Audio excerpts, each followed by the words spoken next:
So who we are? I am a cat enthusiast, and sitting next to me is Mike. He is a veterinarian, and we have a cat skeptic on the panel today. Boo! And here are some of our additional qualifications. So with this panel, we kind of wanted to talk about who are cats. And there's a lot of different options here. We've got tigra, we've got white tiger, we've got black cat, we've got shadow cat, we've got beast, we've got hell cat, and then of course we have cat woman. But you may be thinking of some other characters, because there's a lot of cat-themed superheroes. So we may not get to all of your favorites, but we're going to try to do our best, and maybe even have some time for questions at the end. Fingers crossed. So let's start with what is a cat?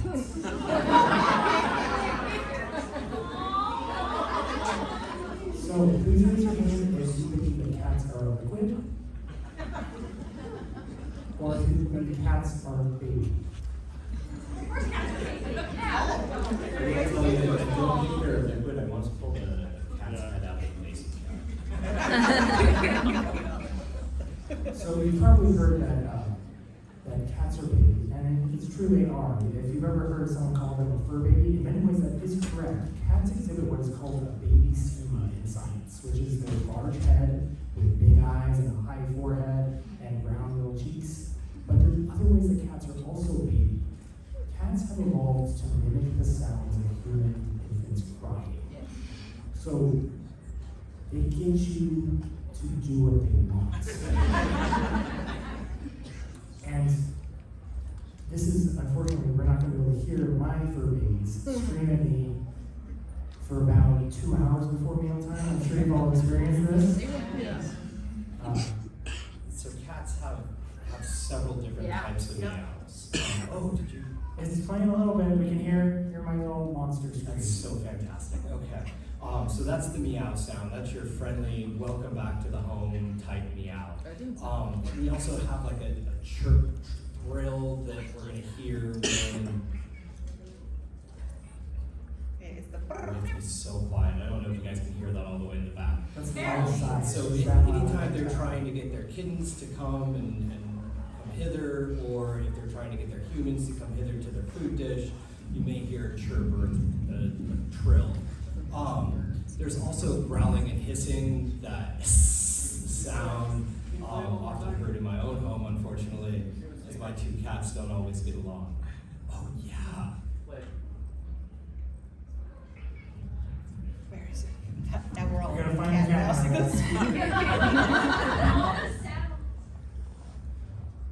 We've hit a cat somewhere in the room. somewhere here.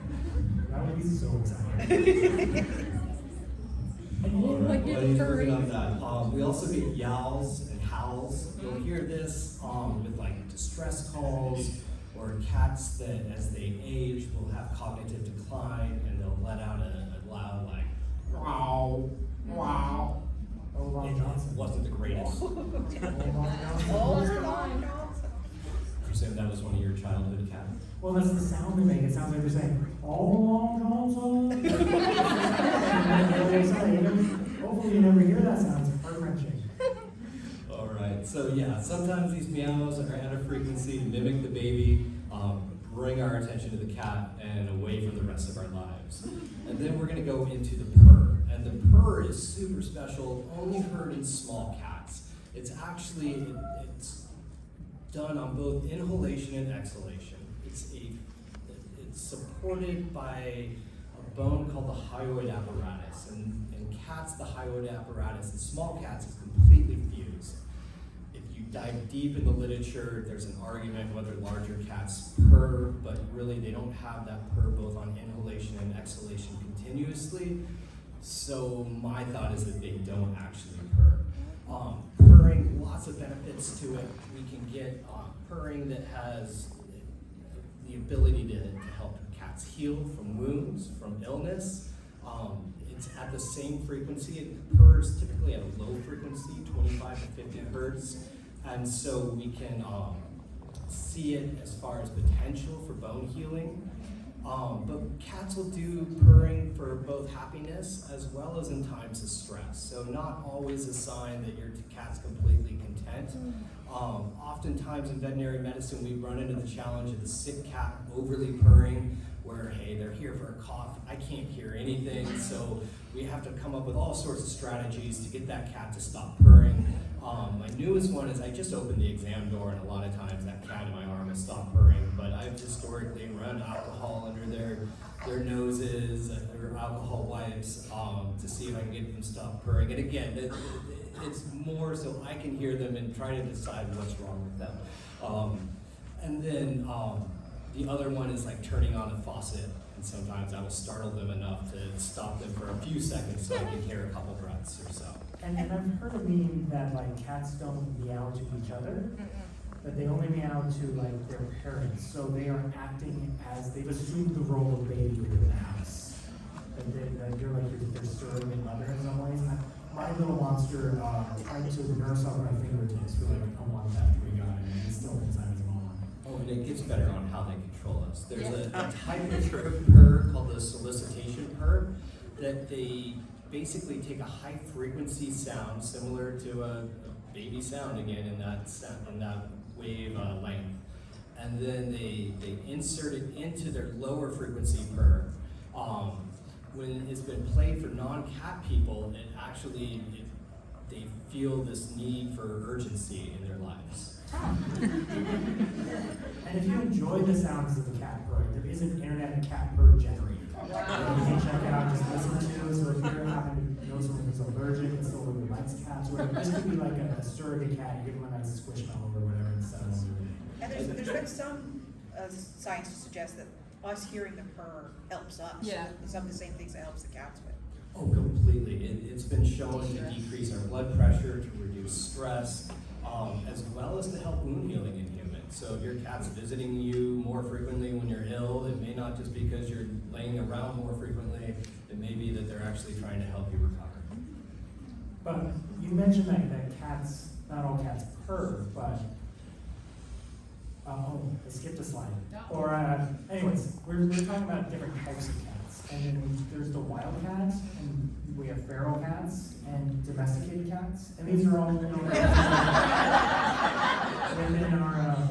our comic books. But there's one thing that goes together with all of them is that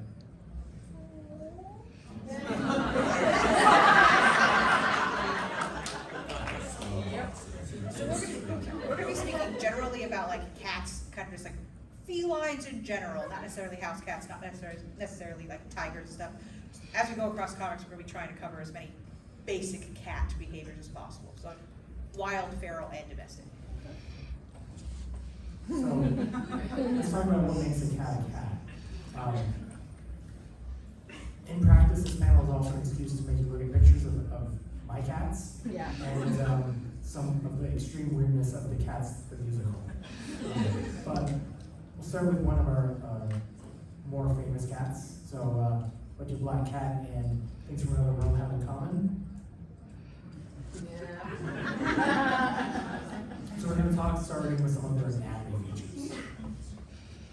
All right, so the cat versus the human, and is this pose that's so famous in comic books, is it possible for a human cat character to have? And the cat versus the human spine, the cat has a couple extra vertebrae hanging out along the spinal cord before you even get to the tail. Their vertebrae are a lot smaller than humans, and the human vertebral column is a lot more rigid, giving us that support for standing up straight or bipedalism.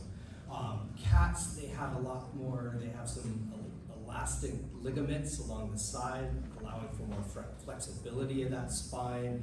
They have extra cushion in between the vertebrae, really designed for the agility that cats show. I love this video, and not so much the free gravity, anti-gravity video. The one on the left there really demonstrates how cats right themselves with a righting reflex. So this reflex begins around 3 to 4 weeks of age, and you can see just how it's working here, where the, sorry, no, that's okay. Now the cat's coming down, but if you watch the hind legs, they're gonna rotate the opposite direction initially as the front legs. The front legs are curled in, giving this tight rotation while the hind legs are spread out more, and then it all comes back together nicely to land on all 4 feet. Do you not do this to your dogs? We'll have to go visit Dr. Mike. So we talked about like being super flexible isn't going to help you unless you also have the strength to brace that fall. So that leads us to our next cat super power, which is strength. Well, one more unique thing on free fall is cats actually have a higher survival rate. So there was a study of cats falling from 5 stories or greater. And cats have a higher survival rate from 7 stories up than between the 5 and 7 stories up. And I think it has to do with hitting terminal velocity, the cat relaxing a little bit, being able to upright themselves, and potentially even using like their body as like a parachute type situation. Superhuman strength.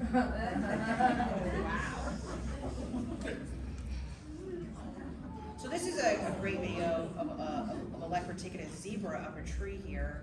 And we still see this behavior in domesticated cats as they carry their stuffies all around the house. But it shows that drive to hunt and to take a mighty beast stored away. And this cat on the right is named Harpo. He's a local. Influencer. Yeah, he's a local influencer, and he's going through a rough time as well.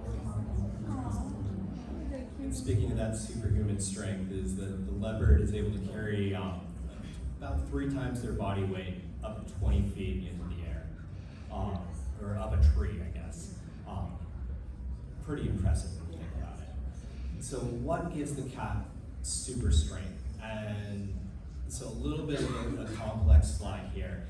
Bottom line, they have a bunch of fibers running in parallel, these muscle fibers. They're in small bundles, getting into bigger bundles and bigger bundles, and they're all able to contract. Cats have type 2 muscles, or fast twitch muscles, while humans have more predominance of like a slow twitch muscle type. With the type 2 muscle type, it works great because you have all these fibers closely compacted together, so you get strong contraction all at once. But there's no room for any energy sources. With type 1 muscle fibers, we have more space for more nuclei, more mitochondria, which help create energy. Our house of the Something soul. called myoglobin.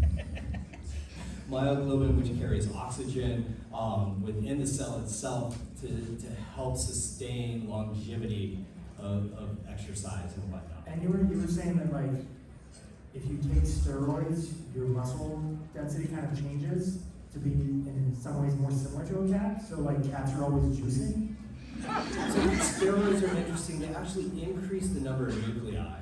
And so when you get off of steroids, you still have this increase in nuclei, so you still have some sort of competitive advantage, technically, as far as aerobic capacity, because of the steroids. So if we combine those two things of lots of muscles and a flexible spine, you kind of end up with super speed. Wow, yes, this cheetah can go from 0 to 60 miles per hour in less than 3 seconds. The cheetah is kind of a unique cat in the sense that its claws aren't fully retractable, and when it compacts, we think that as it recoils and opens back up, that its spine is acting like a spring, catapulting it outwards in both directions. Very fast. So you mentioned those claws, so we should probably get over to that section next. Oh, I just want to say, a cheetah doesn't stop running because he runs out of energy. He stops running because his brain gets too hot. Oh. He can't maintain the metabolism it takes. So Interesting. once he figures out that brain thing, we're all cooked. So claws are probably like the big thing you think about with a cat superhero, scratching, Spider-Man or whatever. And obviously my kitties have these. So yeah, the cat nails, you can see there's the 2 muscles on both sides of what's labeled P3, or your third kind phalanx of there. tricky to see, but take our word for it. And so those muscles help contract and retract the claw. And then the nail itself is actually directly attached to P3. So to remove the nail, you end up having to remove basically your first portion of your finger. So it's kind of like cats have like bugles on their fingertips all the time, and that's their name, was the bugle. I can't be the only one who's done that. Come on. So we want to talk then a bit more about their paws, and this is one of my guys. You can see the little paw there, and they contribute greatly to the next big cat superpower, which is stealth. As you can see here, the cat steps in its own footprints to like minimize the amount of sound and to disguise its numbers. There's only 2 other species that do this. The camel and the giraffe also, at a walk, will follow their own footprints. Which is why they are terrifying predators. So in this slide, you can see it, there is a puma. Can you see the puma? Raise your hand if you can see it. Have you seen this image before? So here it is. And with more context, Every day, I'm a little bit more scared. They should be scared of you. and this is a power like that we see with this camouflage coat and some of our cat superheroes, although most of them are a bit more drowning and tired. This is Rosie. Say hello, Rosie. She's my little baby. So next, let's talk about some of these super senses. Start with whiskers. I just love this nerdy image of whiskers. So whiskers, they're basically just composed of keratin, just like any of our other hair follicles or hair shafts. The difference is that there's a blood vessel and some nerves attached to it, and they have extreme sensitivity, so they can pick up the difference in air pressure changes and air currents just through their whiskers alone. I watch blind cats on an uncommon basis in the exam rooms, and it's amazing that they don't run into anything. They almost look like they're able to see the way they feel around the room. Versus the dogs that I get that are blind, poor dogs just run straight into doors and walls and whatnot, while the cat seems to like crawl on my lap in the exam room. It's pretty neat stuff. I've heard, I don't know if this is true, that mommy cats will trim the whiskers of their kittens in an attempt to keep them home. I'd have to deep dive that one. Okay, well. So let's talk about eyeballs. So cats, great ambush hunters, and most ambush hunters have their eyes right in the front of their head.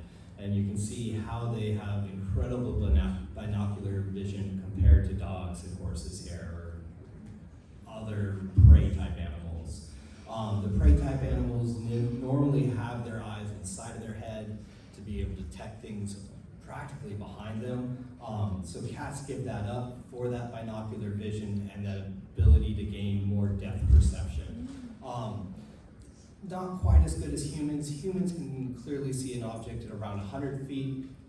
Cats will pick up that same object at about 20 feet.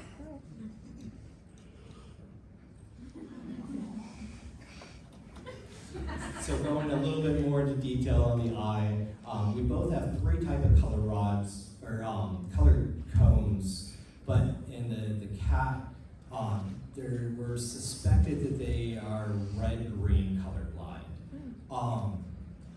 Let's see, cats, or humans have about 10 times more cones than cats. Cats have far more rods, and there's 2 different things, 2 different receptors in the back of the brain, or back of the eye that pick up light, rods and cones. You may have heard of these before. Rods do black and white vision, cones do color. Cats, way more rods because they're more nighttime ambush hunters. And you can see I have a cat skull I liberated from a crawl space once. And you can see like most of the skull is devoted to eye space. So their vision is like a big part of their life. And you guys can all afterwards come up and see this, touch it. It's like cleaned it with hydrogen peroxide. It should be not gross, hopefully. So let's talk about another superpower that goes along with that vision. So going deeper into the eye.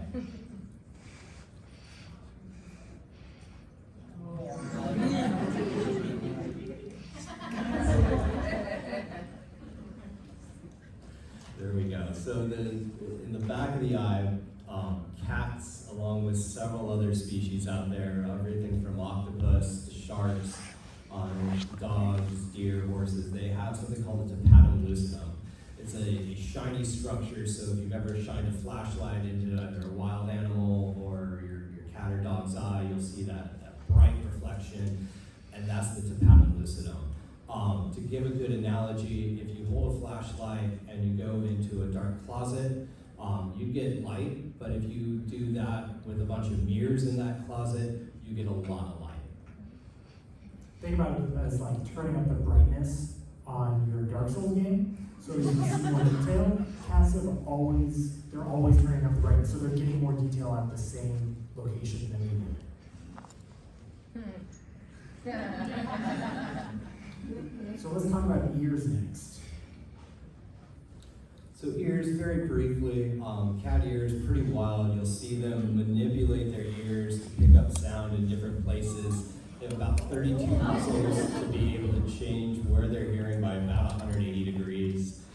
Sound travels along that ear canal, all gets super concentrated down the canal itself, vibrates the eardrum or the tympanic membrane, which hits these three little bones, smallest bones in the body, and then goes into something called the cochlear canal, which is filled with fluid and small hairs. And so all that sound wave now gets converted to like a fluid wave, and those hairs trigger a nerve firing, and that all gets converted to sound in the brain. Okay, into the super sniffer here now.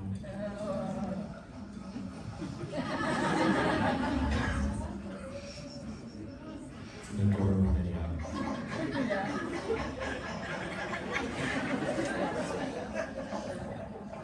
Cats, they're about the greatest smellers out there. About twice as many scent receptors as humans, resulting in about 14 times the capacity for smell that humans have.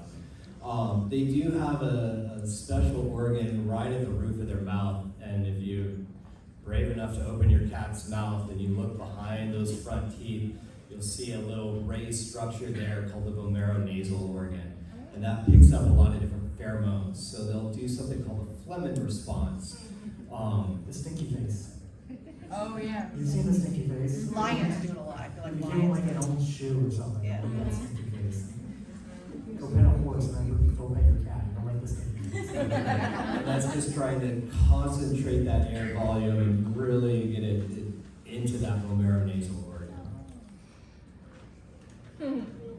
So we don't think of them as having like a especially great sense of taste, like they don't smell or taste sweet flavors as much, but I mean, they'll go for my ice cream every time. So, but the real special thing about cat tongues is that brush. You've probably experienced this. You certainly have. But that really comes into play with our heroes because they all seem to do this. And it seems a little self-indulgent, maybe even a little sensual.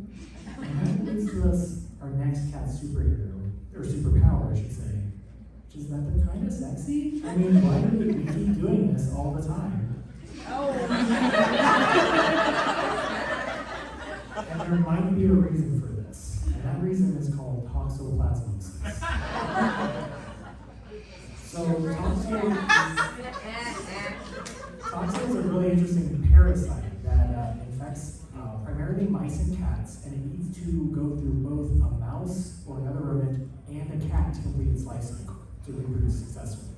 But it can infect other animals, including us, and even things as diverse as like sea otters. What happens with this is in mice, it alters the behavior of mice so that they will become less fearful and somewhat even sexually attracted to the smell of cat urine, so they will seek it out. And there's some evidence that this also leads to behavioral changes in humans.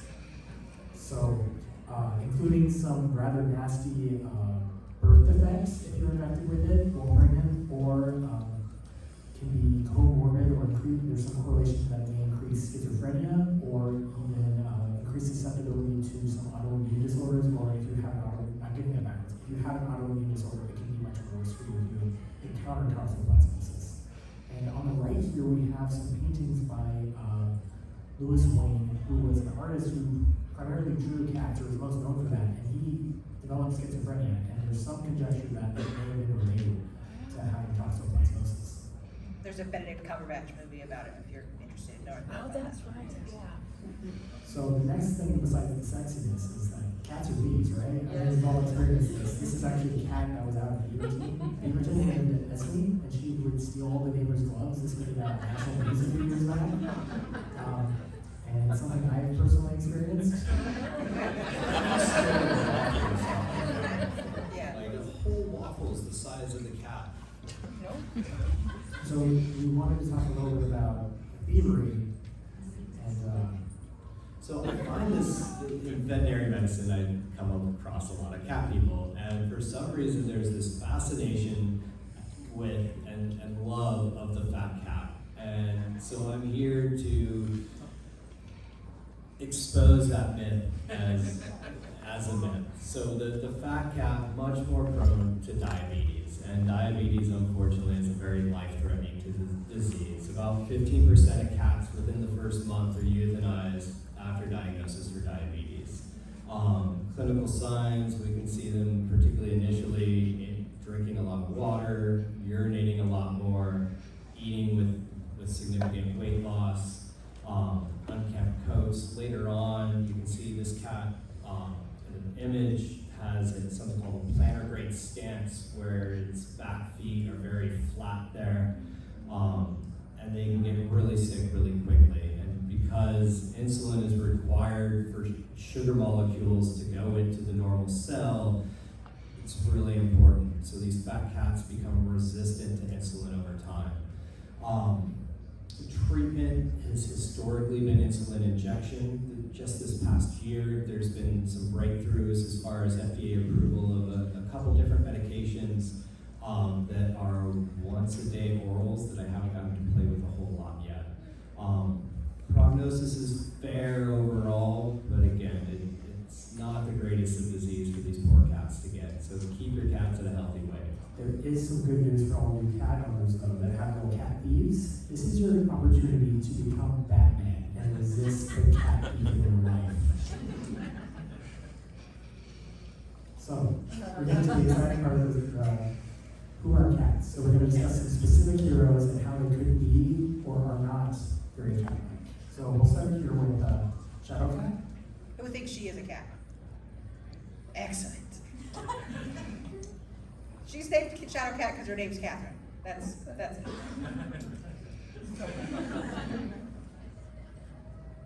Who thinks Hello Kitty is a cat?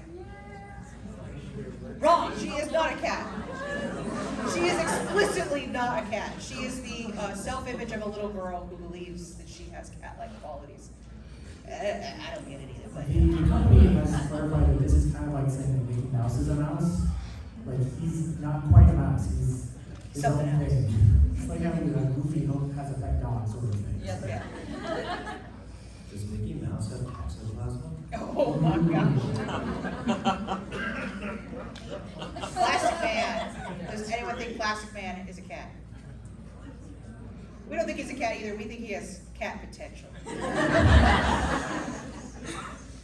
This next one's a bit of a deep cut, but The Void. the Sentry should be a cat because he's got that orange boy, no brain cells thing going on, and he's got the void. He's got both aspects of the cat there. But our diagnosis was.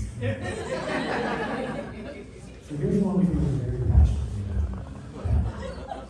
The Wolverine. So we've gone over several superpowers here with super strength. Oh, I'm not on the mic? Hello? Hello. Okay.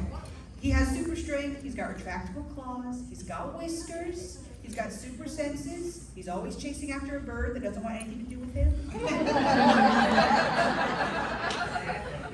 So if you click to the next slide there, you'll see this is a Wolverine. Yeah. We argue he's a lynx. He's got the tufts. He's got the tufts, he's from Canada. Yeah. The Wolverines do not have retractable claws. This is a great little comic, but our diagnosis was that he's obviously Canadian.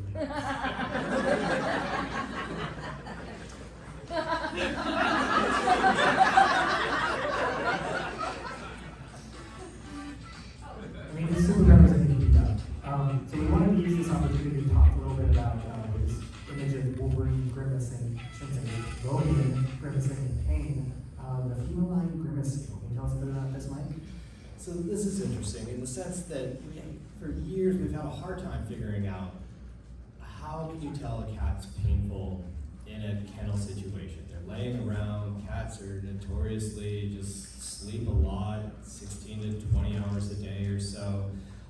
So if you look at these three images, you can see the significant difference in both the eye shape. The nice healthy cat in purple or blue there has pupils that are fairly constricted, the ears are upright, the whiskers and face look relaxed, and as you get farther and farther, these ears get flatter, the eyes become more squinted, or the pupils become more dilated, the whiskers kind of flatten out and come forward a little bit.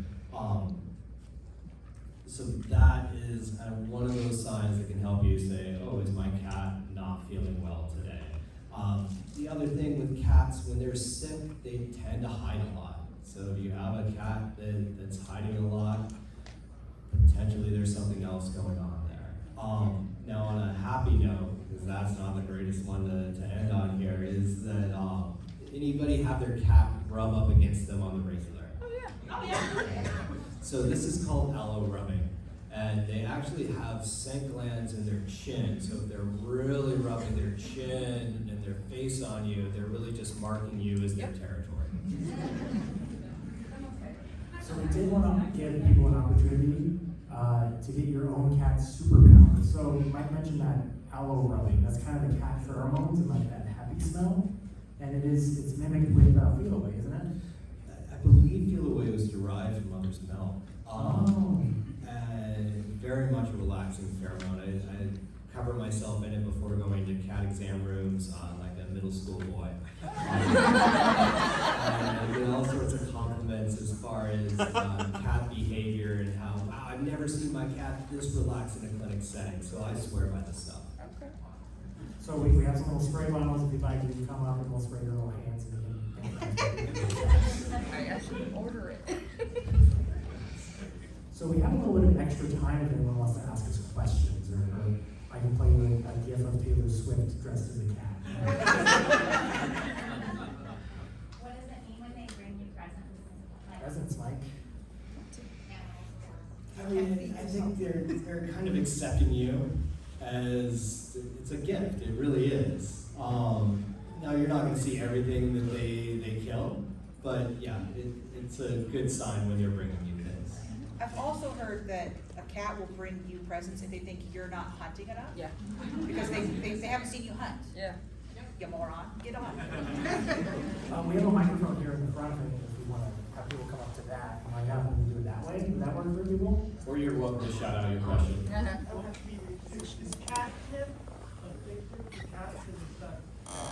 Catnip, that's a great question. So catnip, I ran across one veterinarian that said it basically creates a sexual stimulation in cats.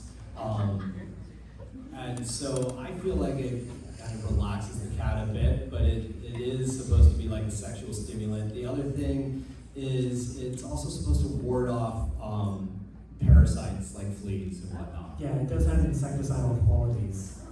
So this little bone guy over here, I have a colony of beetles that can clean bones, and I gave them, I mostly feed them cat treats, but I gave them some cat treats with catnip in them, and they all died.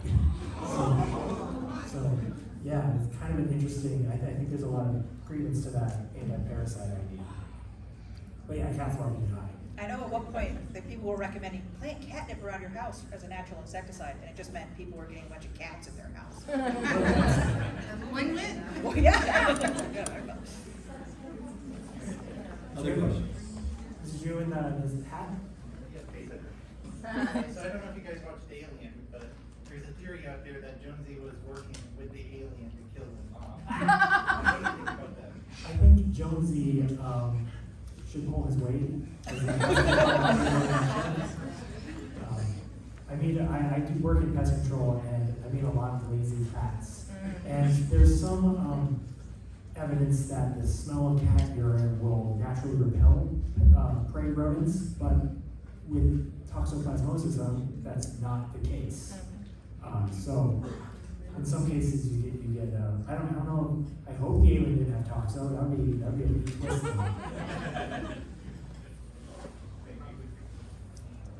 Oh, in the back there. Oh, sorry, I pointed at Miguel, or Tulio. So I've heard that if a cat like puts their tail up in the air while they're walking towards you, that means they're happy to see you. Is that true? Yeah, overall, that tail straighter up is gonna be happier. Though if you start seeing it twitch and wave like a dog tail, that means that they're more angry, unpleasant. That was on the cutting room floor for this, of the cat's tail things, because I couldn't find any good pictures of Catwoman, and like, that would be safe for a dog. Yeah. I think we have another question. Well, the cat tail in the air is also another kitten behavior that holds over. Adult wildcats don't put their tails up, but kittens do. You know, have you ever seen a parade of little kittens with their tails up? So it's another behavior that domesticated cats are like, I want to keep this on board just to manipulate my peoples. Yeah, there's a whole lot of, when you domesticate an animal, they retain a lot of their childlike behaviors. It's called neoteny. It's the thing that like makes an axolotl not turn into a salamander. They just kind of stay in that immature development phase. And we've bred dogs to stay there forever as well. That's why you get pugs looking all weird. And it's exhibiting that baby schema we talked about with cats. So dogs have to work for it, and cats are just naturally baby. I have someone standing in the back. Please give us your question. Why does my cat sleep on my neck? For vengeance. Yeah, I've considered my own cat plotting my death for years. He wakes me up with just the slightest of nails out of my carotid artery. So I don't have a great answer for you on that one. I think they're just reminding us that at any time you can go. I think it's because it's warm, like a snake. Yeah, probably. But like they seek the warm through the mouth. So I've heard that so often cats will follow you to the bathroom because of water being present, and they're just fearful that they want to keep you safe. Oh, that's interesting. Yeah. I don't know if anyone heard the idea that they follow you to the bathroom because there's water present and they're somewhat fearful of water. I wouldn't know how true that is. Yeah, I read it somewhere and I was like, oh, that's interesting. I've had cats that like straight up love the water and other cats that don't. So I think more they're just like, where are we going? What's going on? One of mine likes to do tandem boots with me. So. There's in the front row. Something that I've heard with cats sleeping on your neck or like on your chest or kind of like waking you up is cats are naturally really light sleepers. And so when you're sleeping a really long time, they get kind of worried and they want to make sure you're still breathing sometimes. So I've heard that's as a reasoning why they might want to sleep really close to your That's face. a much more. Or That's much kinder. Yes. For those in the back who didn't hear, the theory being that because they're light sleepers and you sleep in an 8-hour chunk, theoretically, I never have, that they're checking on you to make sure that you're still with us for that long stretch. And on that sleep cycle, the cat sleep cycle is interesting, where they'll sleep for just a few hours and they'll be awake for a few hours throughout that 24-hour period, versus diurnal and nocturnal type creatures. Question. There's one way in the back. For the sleep cycle of cats, is that shown in just house cats or is that shown across the board for like big cats and feral cats as well? With wildcats, they tend to sleep a long time after they've eaten, because with the wildcats, the name of the game is conservation of energy before you eat again. We didn't talk about it in thievery, but lions don't do they do a lot of hunting, but they're also they're the biggest guys on the savannah. They're just gonna beat you up and take your meal, which is why cheetahs will leave an area if lions show up, because a cheetah's just not strong enough to take on a lion. Cheetahs have a really high success rate of hunting just because their strategy is good. So a lion will just beat up a cheetah and take his stuff. Just super rude. Oh my God, that's right. Yeah. I forgot what the question was. We have another one back there. Ooh, that's a great question. So there is one particular DC hero, Wildcat, who is like a boxer. I don't know that is most representative of like what a cat fighter would be. I think it would probably be a lot of like Capoeira. Yeah, a ton of jumping and pouncing, because that seems to be the predominant way that many cats hunt as ambush predators. Cheetahs actually hunt by tripping their prey, so they chase them and then they trip them and then they grab onto them while they fall. And with lions, they actually, rather than biting to like cause bloodletting, they actually bite down and suffocate their prey, which is pretty brutal when you think about it. I don't know that I have a great idea of how it would be. Let's see if I have this one slide. No, I took it out. Sorry. Nobody's gonna watch this because I can't help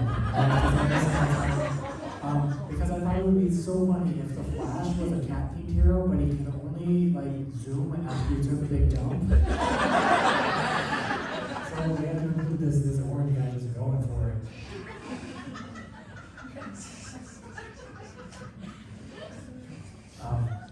Yes. I just had a quick question. I was wondering, what superhero would you consider the most cat-like? Like, who would be the number one cat of all cat superheroes? Wolverine. Yeah, I think it's Wolverine actually. Yeah, I think he's the most. So with his creation, it was a name first, and then the character came second. So he had a bunch of weird like origins that were thrown around before anyone got put into print. But yeah, it was the Wolverine name came first, and it's a kind of an obscure animal in many ways. Like I've seen one, but I'm probably the only person in the room who's seen a Wolverine, and that was because I used to work in the field studying butterflies, and I happened to get really, really lucky. But yeah, it's just a cool sounding name. I mean, it makes you think of like a tiny little wolf that's really like small and aggressive, just like Logan is. But no, I think he's much more of a Canadian lynx. I think of the cat-themed heroes that are actually. Hugh Jackman thought it was a mythical creature. Yeah. Yeah, it seems like a spread. Hugh Jackman thought that he was going to play a wolf-based character for like weeks, and he was like reading wolf books and watching wolf documentaries, and finally someone was like, "No, dude, it's Wolverine." He was like, "Oh, what?" Yeah, he didn't know what it was at all. Of the cat-based heroes that are actually cat-based, I'd say Black Cat Spider-Man is the most cat-like. Except she's a tuxedo cat. Except that she's She's a a tuxedo tuxedo. cat. She's not black. She's got white gloves. She and should be white renamed boots. Tuxedo Cat. Is that your argument? Yes. Wait, Felicia Hardy, also known as Tuxedo Cat. Her hair is Snow white. Street tuxedo. What was that? Snow Street tuxedo. They have the white paws and Yeah. they're Snow Street. Oh. Yeah. But she like occasionally has like bad luck powers. We didn't talk much about like the occult and its association with cats. One of the things that got cut. But she occasionally has bad luck powers, which I think is a cool one. She thieves. She's always playing with Peter's heart, playing hard to get. You know, I think she's the most cat-like. But Catwoman has the name, so she's got the brand recognition on that one. I'd say the least cat-like is Catman because he sucks and Cat's They keep trying to reboot him. They gave him a kitten a while ago. Yeah, it's not working. weird. Sorry, Gail Simone. What are the little flaps on the inside of the cat's ear for? It's like right here. It helps concentrate sound. Yeah. Yeah, that's like Called culture. tragus. Tragus, yeah, we have those too, and you can feel your ear, and there's a little bit of cartilage there. It's less pronounced on like cats, but compared to like if you look at bat pictures, it looks like some of them actually have 2 ears because that focuses the sound and refines it for their echolocation. So yeah, it's kind of a holdover for them. I think the conical ear shape does more of the work than the tragus does, but it is a function that we have in on the structure as well. Something will get pierced. So more cat fashion ears there.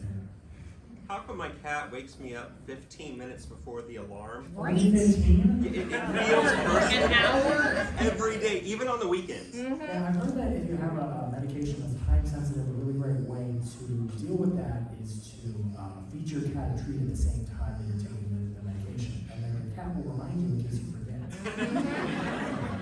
Yeah, very functional creatures. Right there? Where do you stand on the difference between indoor and outdoor? I am big in favor of indoor cats personally because they live longer and you don't have to worry about accidentally catching an indoor cat in your raccoon trap, which is something I've had happen several times. And we also have a lot of coyotes here in the park, so I would generally be in favor of indoor because it's safer for the cats and it's safer for wildlife like birds and small. Yeah, a lot of studies suggest that outdoor cats are devastating bird populations in neighborhood settings. How about the veterinarian? I'd say I agree with both of these guys. Overall, indoor cats, but I do see the benefits of the indoor-outdoor cat in like a barn situation to try to keep the mice down and whatnot, which is one of the reasons we think that they were domesticated in the first place. So as a Are pet, they healthier? Is there outdoor, like more exercise? We will see, I see less obesity in indoor-outdoor cats. And there are a couple diseases that are more specific in those indoor-only cats. so you argue a cat should have a job if he's gonna be outside. Yeah. And on that note, I think we have to wrap up. They gave me the done sign a second ago. Feel free to come up and talk to us as we vacate the room. Thank you very much.